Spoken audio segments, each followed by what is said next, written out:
This is a Defocus Media production. Audio Jungle. What's up, everyone? It's your favorite optometrist, Dr. Daryl Glover. And I'm Dr. Jennifer Lyerly, resident optometry nerd. And welcome to Defocus Media, optometry's #1 podcast, where we discuss the hottest topics, latest technology, eyewear, practice management, and more. So sit back, relax, and defocus.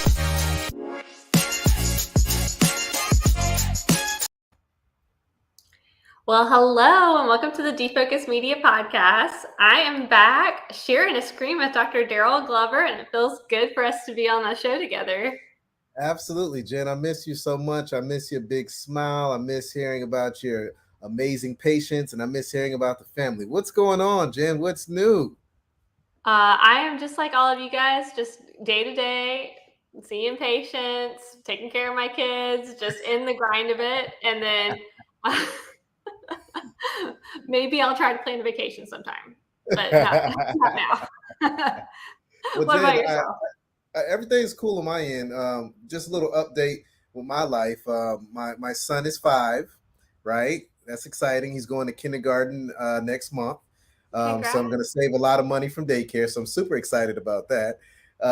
And my daughter is 10 months, and I feel like she's going to start walking within a week or so. So, we're getting a lot of milestones over here in a Glover household. What's going on in a Lyerly household, Jen? I've got a 3-year-old. She is sassy pants and in charge at our house. Well, I think we all have something in common on this show, because I know our guest this evening, she has a beautiful young one as well. And, I'll let you introduce her, Dr. Jen, if you don't mind. Yeah, Dr. Erin Rueff. She is the Chief of Cornea and Contact Lens at the Marshall B. Ketchum University Eye Health Center, and optometrist, of course, and mother as well. So mind to give us an update on your personal life, Dr. Rueff? Well, I have a 7-month-old who's about ready to crawl. So the thought of having a child walking in my house terrifies me. So I feel for you. Yeah, you know what though? You think at the time where it's like, oh, it'd be so much easier if they can just walk over to the toilet they want. But yeah, no. The more movement, the less easy. You know what also is not easy to kind of dive in to our topic today is trying to figure out what our patients are trying to communicate with us when it comes to, especially glasses and contact lenses. Honestly, these conversations can happen. But with contact lenses, I think as practitioners, we often make the mistake of thinking, okay, I've got 2 things that I need to do. I need to make them comfortable, and I need to make sure they're seeing well. And we segregate those 2 things as if they're 2 different entities. And so when our patient comes back in and says, my eyes are really uncomfortable at the end of the day, we think they mean, oh, their contact lenses are dry. And you might start noticing these patients that you put into premium daily disposable product, but they're still complaining, like what's not making any sense. But discomfort to a patient sometimes can be very vision oriented. And we're going to dive into this language your patient might be using today on the episode and kind of troubleshoot some of the words that you need to look out for and maybe start thinking a little bit differently. So, yeah, Dr. Rueff, we talked about your background in optometry, and obviously this is bread and butter for what you do in contact lens practice. Tell me a little bit, because you're in a very special situation. Are you doing mostly soft contact lenses, or is it more specialty contact lenses in your practice? Yeah, I do a little bit of everything. So we have a specialty contact lens clinic where we see, patients with keratoconus, corneal ectasias, corneal injuries, but we also do just primary contact lens, your bread and butter and multifocal lenses. And to your point, Jen, a lot of times patients come in and they say, I'm just uncomfortable, or these don't feel right. And it's easy for us to assume, oh, that must be an ocular surface problem, a problem with the interaction lens and, the front surface of the eye. But it's so important to remember that patients don't have the same vocabulary about eye stuff that we do, right? So if a patient feels any sort of adverse sensation in and around their eyes, they might tell you their eyes feel dry because they may not have better vocabulary for it. They don't talk. We do. They might say uncomfortable, but they mean like a strain or an eye strain or a pulling. but we hear uncomfortable and again assume I need to try another premium daily. And so, yeah, I found in my practice that thinking more about vision and how I am or am not correcting vision in my uncomfortable contact lens wearers has really helped me better serve their comfort and alleviate visual discomfort so that they're comfortable in their contact lenses. Why don't we start from the beginning, Daryl? I want to kind of dive into your tips to get the fit off to the right starting place, because a lot of times we're hearing these complaints at a follow-up visit. But if you can get everything set up front, maybe that follow-up visit isn't even something that's going to happen. So where do you begin to get a very good contact lens fit? Well, for me, it's all about number one, communication, right? Before I do anything, I always have to understand who's sitting in front of me. I have to know their lifestyle. I have to know what they do for a living, what they do for hobbies, where they spend majority of their time. I have to kind of know where they hang out. I have to get to know that person on a one-on-one level, right? And then from there, it's all about the refraction. If my refraction is not on point, I'm not going to have any kind of success. Those are the two starting points that I really start off with, is just really nailing who am I speaking to? Who am I having that conversation with? And then jumping into a refraction. And with my refraction, I take my time. I mean, that's our bread and butter, right? People will remember you if you mess up their glasses prescription or their contact lens prescription, right? And they'll go tell everyone how horrible a job that you did.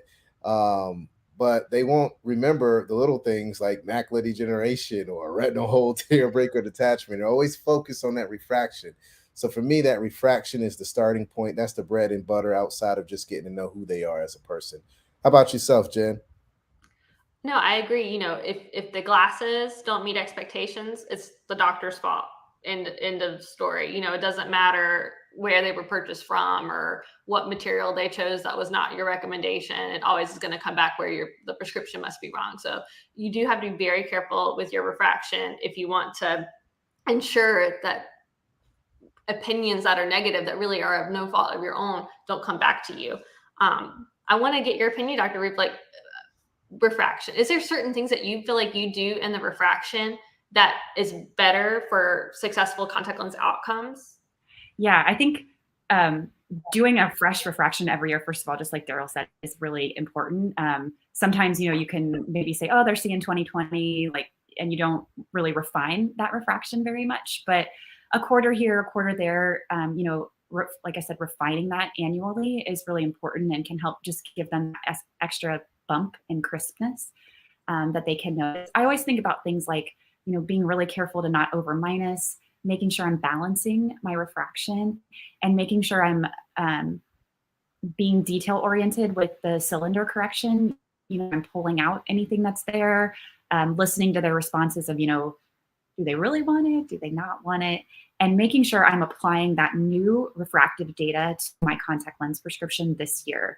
For established patients that we've seen year after year, we've all seen charts where the manifest refraction starts to stray from what they're actually wearing in their contacts, because if a patient's fine in their contact lenses, we might keep them in their contacts while their refraction changes.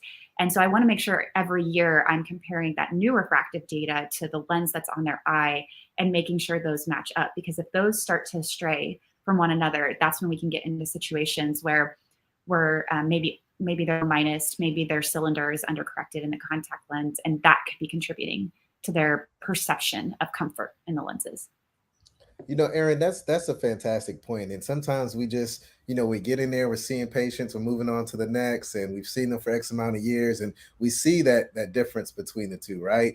But we keep on moving along, right? To take a few more seconds just to spend more time with that patient will really elevate their vision and take it to the next level, give them that sharpness that they're looking for. So that's a great point, because I will say up front, I have done that in the past, of course, Right. as I become a better clinician and get wiser as I get older. I know that you got to take a little more time and look at those numbers and get into details and get into the weeds of those things, because patients truly appreciate it. And plus, there's a lot of great technology out there. So you want to make sure that they are seeing the best with this technology that they're paying for. Yeah, I think one of the things. I think it also gives the patient a lot of value in what we're doing. When patients can go and buy contacts online or from an app, when they see and feel you really customizing the prescription to them and hear you kind of thinking critically about their unique visual needs, that lets them see value and coming to see you every year, and a reason why they need to come and see you and not just order glasses and or contacts online. It shows them what you are doing for them.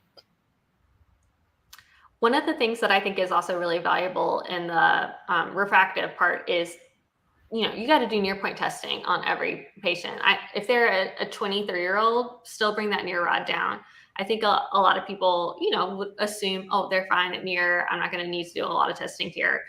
Earlier in my career, I was kind of that same way where I was like, oh, they don't have any complaints. I'm going to save a minute right here. But what I found is, because of the world that we live in, it'll be surprising who's struggling at near and who, has a wow moment when I dial in +50 or +75. And that's important refractive data when you go into a contact lens. If you're prescribing them anti-fatigue glasses or having that kind of discussion, that's going to factor into what you're doing with contact lenses too. Yeah. Hey, Jen, that's a great point and a great call out. And something that always blows my mind is I do that with every patient, right? And how many patients actually say, I've never done this test before. And I'm looking at them and just scratching my head like, what do you mean you've never done this test? This is a part of the basic eye exam, right? And these are folks that are like, they're like 20, 30 years old. And I'm like, what has everyone been doing out there? So all my colleagues like, oh, I'm not getting old. Like, they associate it with their parents' eye exam or something. And I'm like, no, I do this on everyone. It's not just because you're getting older. Hey, look, all my colleagues out there that are looking at this video, look me in the eyes. Check the near vision. And all those that are listening that can't see this video, listen to me clearly. Check the near vision. You have to. It's game changing. It will make that patient happier and you'll be the hero. Again, anything you can do that your previous colleague didn't do is just going to enhance that eye exam. It's going to keep that patient loyal to your practice. But you have to do that. It's game changing. You uncover so much, as Dr. Jen had just mentioned there. Yeah, I agree with that. I always just do the binocular cross and discover a lot of things about what they can't do in here. I'm going to share this. There I got you. You got, thank you. Yeah, so we got a great question here from Jonathan, and shout out to Jonathan for tuning in this evening. Jonathan's question is, how do you remain efficient while fine-tuning the RX like you say? Great question. I'm going to open this up to the crowd. What do you two do? Kind of walk us through the process. I always start with their current glasses. If they did not bring any glasses in with them, then yes, I'll start with last year's prescription or new patient AR. But ideally, you start from the pair of glasses they are wearing and not AR, not anything else. That'll get you closer to where you need to be right from the start. And then I do not show my patients a lot of additional minus. I do a 3-point blur out and I cut it off at that point, because I know many of you, especially younger patients, will suck up more minus if you show it to them. But as soon as you hit the 3-click blur, you've added the absolute, majority of the minus you need. You don't need anything additional. No point in showing it and kind of bogging down the refraction. Yeah, I agree with that. That helps avoid a lot of the wishy-washiness of their responses, which is really the time sink in the refraction. Also, I don't give them a lot of time to decide between the two, kind of give them that forced choice of, just if you can't tell what your gut tells you on this, if I'm showing you the cross cell. But like Jen said, if you really don't allow them to go much more sort of what gets them just to the 20/20 line, you won't get a lot of those sort of nebulous responses. Yeah, and I agree with both of you. And the other thing that I do is, prior to walking into the exam room with the patient, I really study their chart. I take it back to, the basics in school, like Egger's chart, just thinking about that and, seeing where they're going, seeing if it makes sense and just using the basics for the most part. And I've found that to be some of the success with fine tuning that prescription in the exam lane as well. One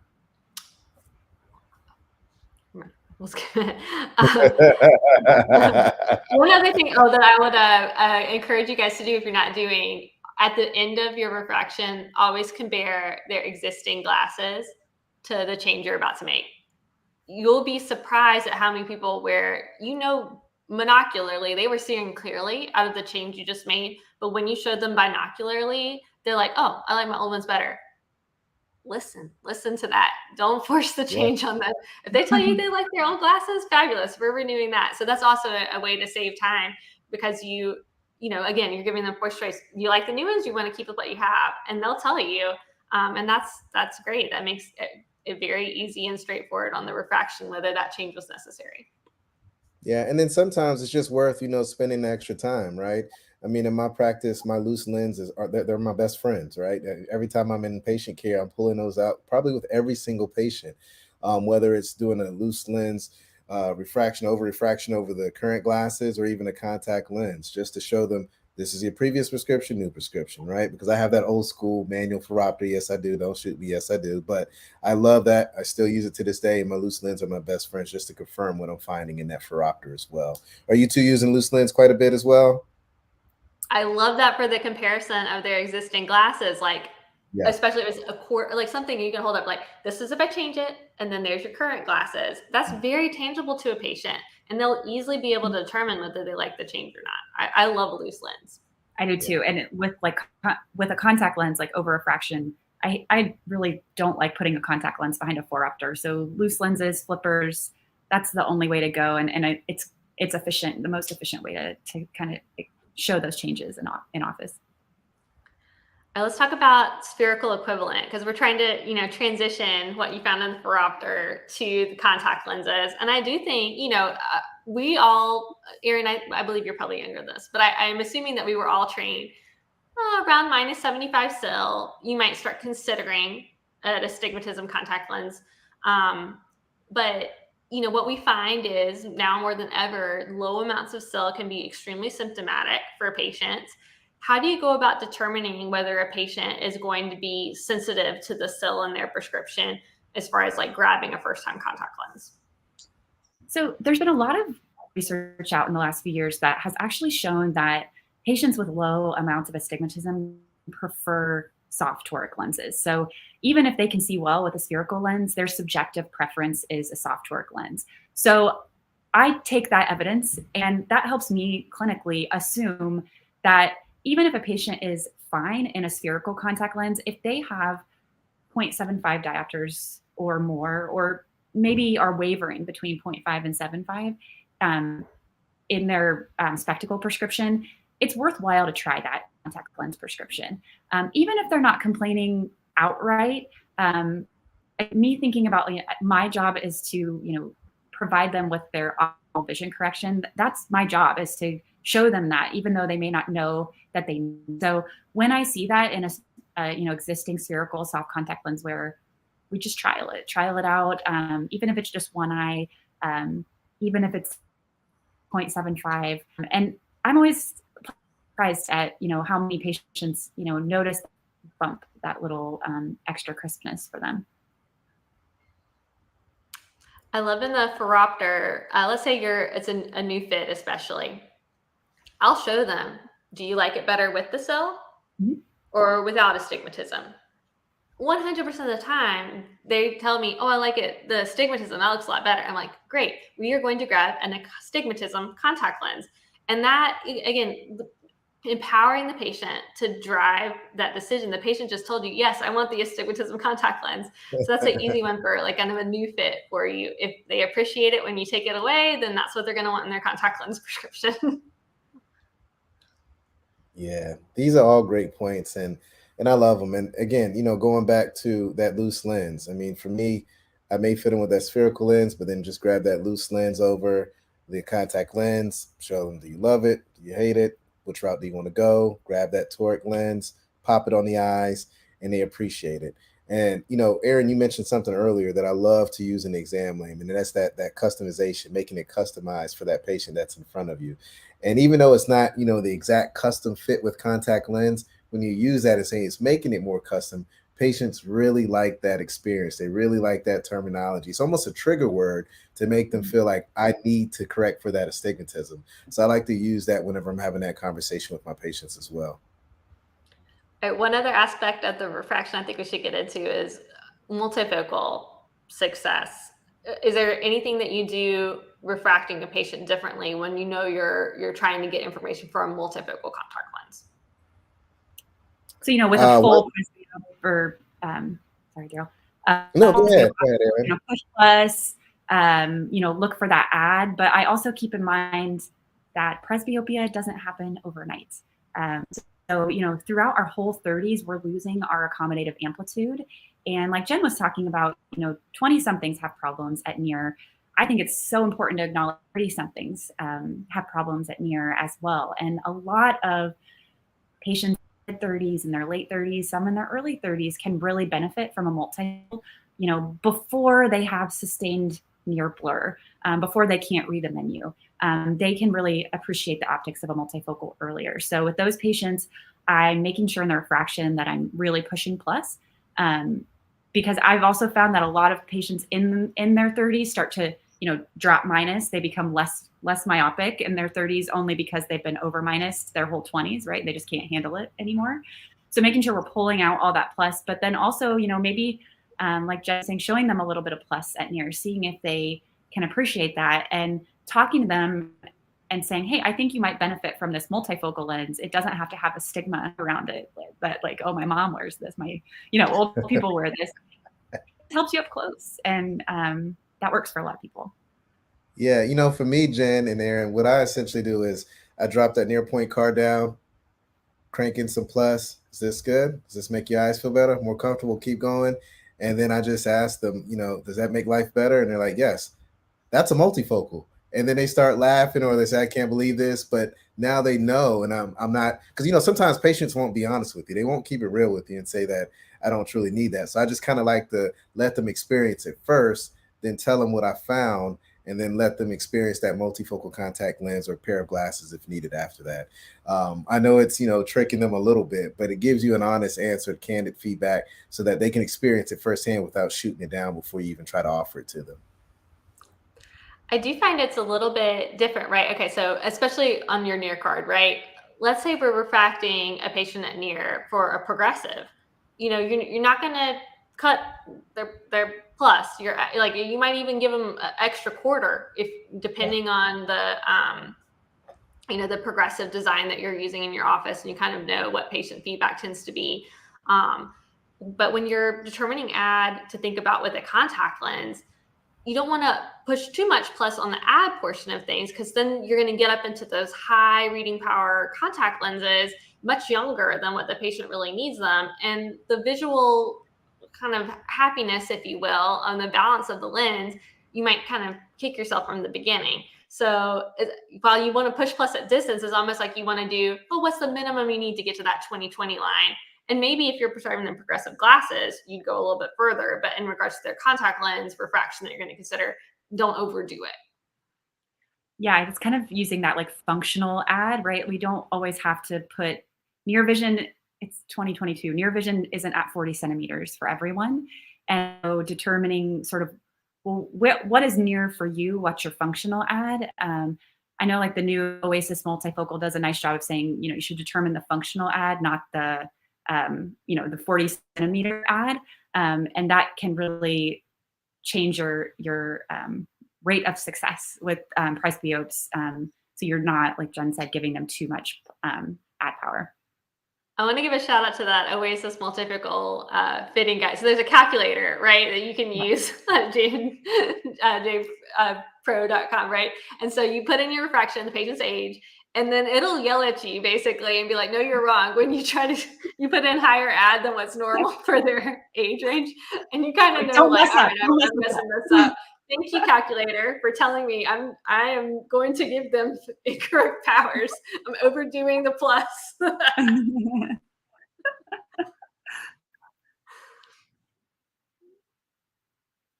Jen, you bring up a great point, right?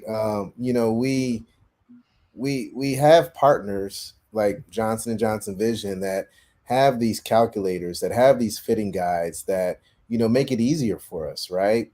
I mean, they have really done research. They have worked with tons of patients to make sure that these fitting guides are on point. And if you truly follow that fitting guide with a great refraction and understanding who's sitting in front of you, you're going to set yourself up for some for success from that first fit. So it's very important to really pay attention to the fitting guides. I know me, I'm slowly starting to become a seasoned optometrist. And before I was like, the heck with the fitting guide. But now I try to make sure my technicians, or I try to keep them right on the fitting sets. That way I could just pick it up and look at it whenever I'm fitting my patients. Yeah, that's a good point. They're easy to follow. I think that's why doctors almost don't follow them, right? They're almost like so easy that you're like, I don't need it. But like Jen was just saying, no, you need it, like, because you're going to mess it up otherwise. So you should pay attention. They know more about their reminder to you, or it's like, oh, I must have given them too much plus. I mean, like, you got to realize, like, we may not be doing it right every single time, and like reach for the tools. Yes. Yeah. I always say, lose your pride, use the fitting guide. Just Ooh, I like that one. I love that one. That's quotable. Someone needs to put that on a shirt for sure. That's for sure. Yeah. And so I want to segue now into, all right, so we've done a great refraction. We've listened to the patient's feedback about how they're going to want to wear their lenses, their daily needs. We've given them excellent contact lens.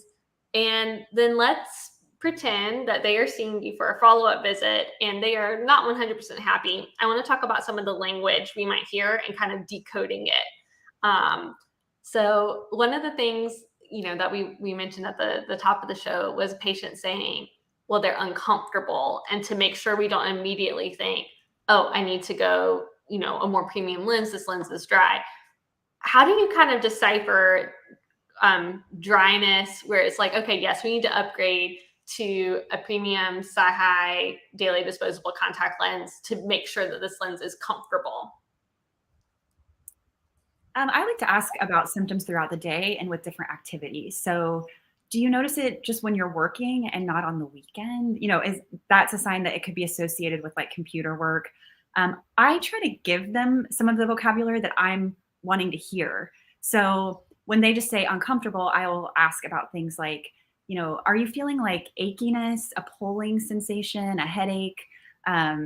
Is the vision coming in and out for you? Give them some of that vocabulary that they may not know to sort of say to you, because again, they don't sit around and talk about vision and eyes all day. Symptoms associated with true like ocular surface like incompatibility are going to be, gritty, redness, watering, irritation, light sensitivity, that like stinging feeling, that's very different than accommodative fatigue or Virgin's fatigue. And again, giving them that vocabulary that you need to hear to troubleshoot that is helpful. Those are the same things I'm looking for. If it's truly like a lens dryness issue, they're going to talk about like they can feel the contact lens. Like every time they blink, they can feel it in their eyes. Sometimes they'll even say stuff about it feels like the lens is moving a lot. And that's always kind of a red flag to me that there's something within the friction and the interface of the lens, right? Because we already know, we've evaluated lens on the eye. We would know if it's moving too much, okay? Mm-hmm. And then are they having to put rewetting drops in to make their eye feel more comfortable? Does the lens feel stuck to their eye when they remove it at the end of the day? Those are the kind of things that might guide like, oh, this lens is dry and we need to move to a lens that would be better for dryness specifically. Yeah, I think a lot of contact lens discomfort, like a lot of patients who are uncomfortable in their contact lenses, it's a frustrating thing as eye doctors. We all have patients that we don't understand why, a certain group of our patients is uncomfortable. Those patients where I'm not hearing those dry eye type symptoms and where everything looks good to me and I'm just kind of like, I don't know, that's when I really start thinking this must be a visual thing, because they're not just making this up. They are uncomfortable. I also keep in mind things like their baseline refractive error. So if I have like a high myope in a soft contact lens and everything looks great, but they're uncomfortable, I start to wonder if maybe they are a little over minused in that lens, because they may say I'm comfortable in my glasses, but not my contacts, but maybe they're peeking under their glasses, to see up close and not even realizing it, right? You could do that, or doing that. Yeah. Or pulling them down, and they may not even realize they're doing that, but in their mind, the glasses are more comfortable. And so I think about too, like, what am I not seeing here? What have I overlooked? Even if I thought my refraction was real good, maybe I should circle back. Yeah. And Erin, I love that. And that's something that as eye care professionals, as clinicians, we should do. a better job of is observing, right? You just mentioned, having the glasses down, looking underneath their glasses. When we walk into that exam lane, the first thing we should do is, of course, get to know our patients better, but also observe what they are doing. A lot of times when I walk in a room, patients are looking at their cell phone, right? How are they looking at their cell phone? Are they looking underneath their glasses? Are they pushing it out further? Picking up on those little things will help to make that refraction more efficient and help to fit those contacts better as well when you can pick up on those little things that you see in the exam lane. I think one of the big signs you'll find where people talk about, you may want to think like maybe it's slightly over minus, right? It's like a pressure behind their eye, a pulling sensation. You mentioned about headaches, but that pain behind the eye, almost always refractive in cause. And, for many, like we talked about, okay, we're doing a loose lens over refraction. Again, for many of our young patients, your loose lens refracting at long distance, they'll eat up some minus. Oh yeah. And sure. they will take, they think that looks great, Yeah. But minus always looks good when they're at a job in front of a computer screen all day long, So I actually, one of my tips on your loose lens over refraction, if you feel pretty confident you're where you need to be, I would encourage you, instead of doing plus or minus a quarter, which is going to be very tempting, plus or minus 50s, because they're myope is much less likely to think that the minus 50 looks a lot better, but they will almost all you take you up on a minus a quarter.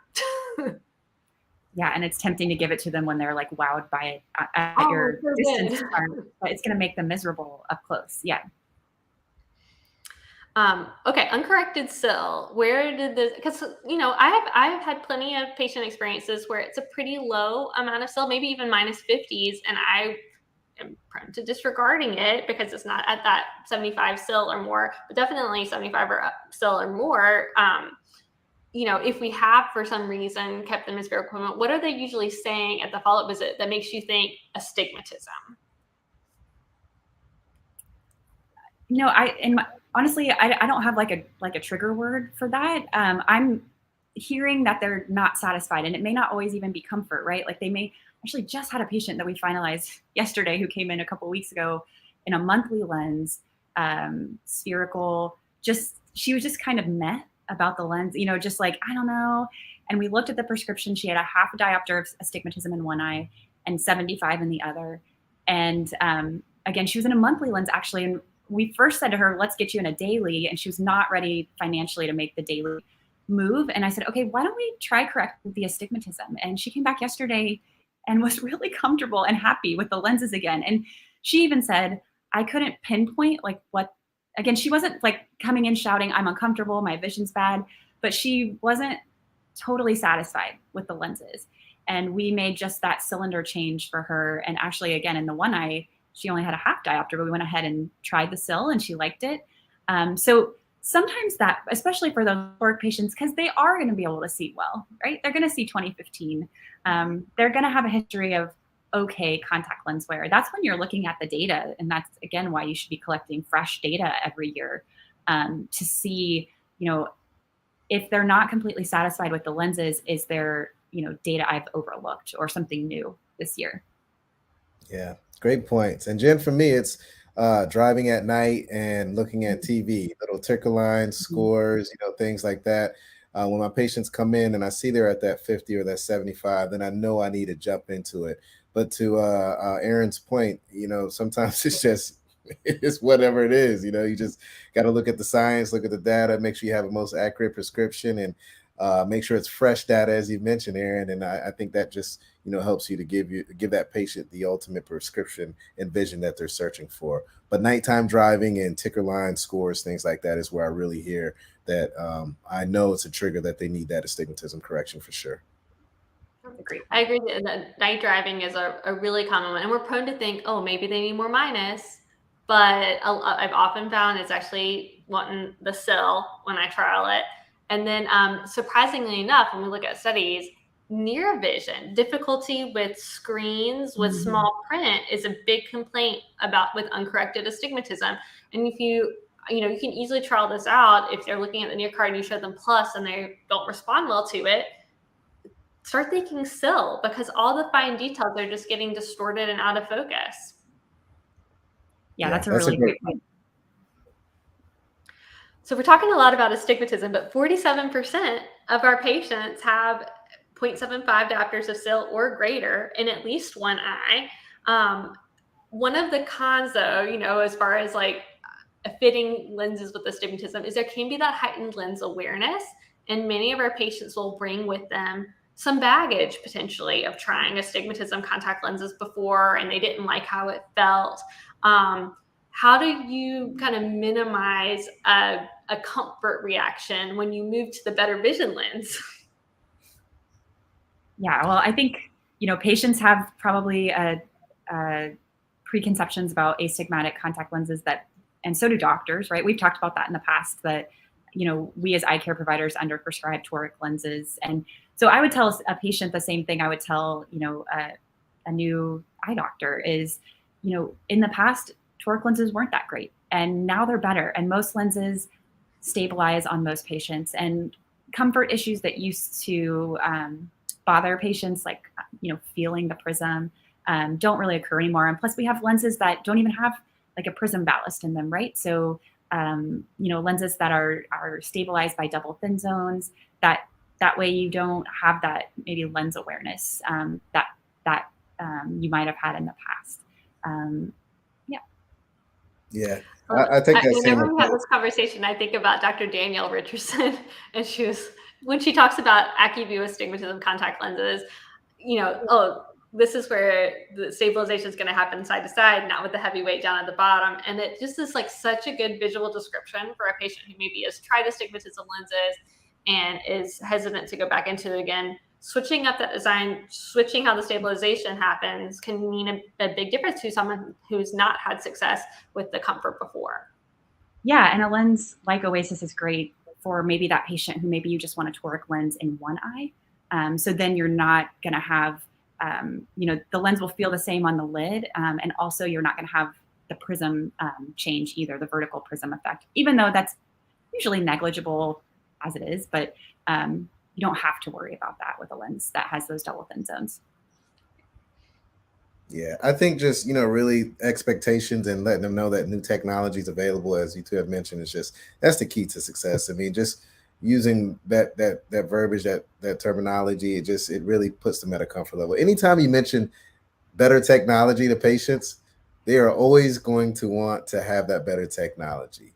Always. 9 times out of 10, at least my patients, they want to go to the next level and have the best of the best and not wear something that's older and outdated in regards to contact lens. For sure. If you're confident in it and excited about it, then they usually are too. Yeah. That's a big deal. I mean, where do we get this confidence from, or this poor confidence that astigmatism lenses are just so horrible? Where did that come from? Was that something in school? Or was that just something I don't know where that came from? Yeah, I do think it's something from experience, right? You'll have one patient, and this happens to me. Maybe even if it's like once every 3 months, where you go and grab 6 lenses, right? And they don't like all. Then it's like, oh my gosh, this can be so difficult. Every other time I grab one lens and it's great, and then you hit one wall where it's like they can't see out of any of these, and all of them are terrible, and it's that sticks with you as a practitioner. It does stick with you. But that can happen with anything, right? That can happen with a spherical lens too. That can happen, we all have those patients that are tricky and make our lives a little more challenging. But yeah, I think it just, attitudes left over from previous technology that wasn't as great. And so we need to be the voice and say, it's fine, it's good. We've got great stuff, great options now. Yeah. I love it. What do you find when a patient is having difficulty with a multifocal, where you might be able to, I don't know, based on their feedback of how they're seeing in the lens, troubleshoot to get them to a better outcome? For me, the most important thing with multifocals is patient education. I feel like most of my multifocal fit, it's 70 or 80% psychological and maybe 20% visual. And so for me, the day we fit a multifocal, and I'm talking to the patient about what it can and cannot do, why I'm choosing this for them and what they can expect through the fitting process. So taking 10 or 15 seconds on that first day to say, hey, it's common on the first day for you to be able to read the lowest line on the chart, but for it to feel weird and not feel normal, that's normal. The more you wear the lens, the more your brain will adapt. And when you come back, we can troubleshoot things, after that adaptation to make really meaningful changes to the lenses. Again, showing that you have confidence in the technology goes a long way with patients, whether they're presbyopes or whether they're maybe emerging presbyopes or, a 30-something or even a 20-something who you think might benefit from a multifocal. Getting them on board with the process and helping them understand why you chose this for them is so impactful. Again, I feel like the psychological side of it is the biggest part for me. And then they'll accept some of the challenges that come with multifocals during the adaptation period. I love that, Erin, and I agree with you 200%. I'll be honest with you. I don't think I'm like the best contact lens fitter out there in the world, but one thing that I am definitely good at is setting expectations and having good communication with my patients. And as a result of that, I've been very successful with fitting contact lens. And my patients work with me if they need a little, adjustment here and there to make it happen. But I do have a high rate of success with fitting multifocal contact lens because I really do put that realistic expectation out there and try to leverage the best technology that's available for that patient that's sitting in front of me as well. I love talking to my patients about a seesaw early on in the multifocal, that first day. We'll talk about how we are trying to find not a lens that's perfect at distance and perfect at near, but a lens that balances them to where they have a happy amount of distance and near. And with a multifocal lens, it's a seesaw. I can shift the balance towards more distance and I can shift the balance towards more near. But when I make those shifts, one gets worse and one gets better. And it's all about finding the point where you're happy with the balance achieved. And I think that really helps my patients understand where we can't have our cake and eat it too a little bit. Like we'll get to that point where they have to make a choice about which direction they want to go with their lenses. And then they're very involved with, understanding the decision that I've made was to get a little bit more reading this time. Maybe at night driving, I'll prefer to wear my glasses, that sort of thing. Yeah, I think thinking of the seesaw as the doctor too is important to remind yourself of that, because sometimes you can get frustrated with the multifocal when it's not, you're not doing the manifest refraction with a multifocal. 2015 everywhere isn't necessarily the goal. And so you don't have to be as much of a perfectionist. And like Daryl was saying, that's when communication becomes the most important thing is, what do you want? What are you happy with? Because a lot of times you can actually make the patient happy without getting to this sphere of perfection or something. It doesn't have to be that. So, yeah. Oh yeah. I mean, even when it comes to checking near vision, what I check near vision with is their cell phone. Right. I say, take out your cell phone, bring it out. You have your Kindle, bring it out. What do you use on a regular basis? And my patients, they know, they're trained, they're educated. They come into my exam room with whatever they use quite a bit. Had a guy come in the other day. He's he does music. So he brought in his stand and set the music exactly where it was at, and we were able to fine tune the prescription for that because that was most important to him. So I like to prescribe per lifestyle and exactly what my patients are doing. I also like to tell my patients that, hey, there's not a lot of real estate in that contact lens, right? So there will be some compromise with distance and near, but we got to figure out what's going to work for your lifestyle better. And then we'll find some other tools to add to the mix to get that other area sharper and clearer to accommodate your lifestyle even better as well. And again, if you're setting these expectations from the beginning, you're not going to have any problems with these patients. Your patients are going to love you. They're going to talk about you. They're going to bring more patients in. It's just going to be a win-win situation all around. But again, we have a lot of great technology that's out there. This new AccuView lens, the multifocal option, it's really saved my life when I have my 48 to about 53-year-old patients that pupil optimized technology. That is game changing. It has saved me a lot of chair time. So expectations, new technology, great communication, you can go to the next level with that with your patients. What I do love about the designs between lenses being so different, you mentioned AccuView's pupil optimized technology, right? Like you can pretty confidently with the fit-in guide know within 2 lenses, you've maximized what the multifocal vision is going to be. And if your patient is not happy, you got to switch designs. But you can switch designs, and no, there's a very good chance you'll see differently, because the way the design is made from one manufacturer to another is very, very different.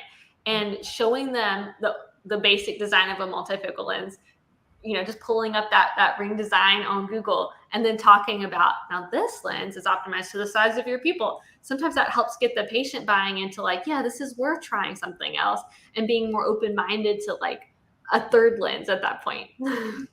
Right. It almost makes like what from the outside would look like a bad fitting process, right? Like you fail with one lens and try another.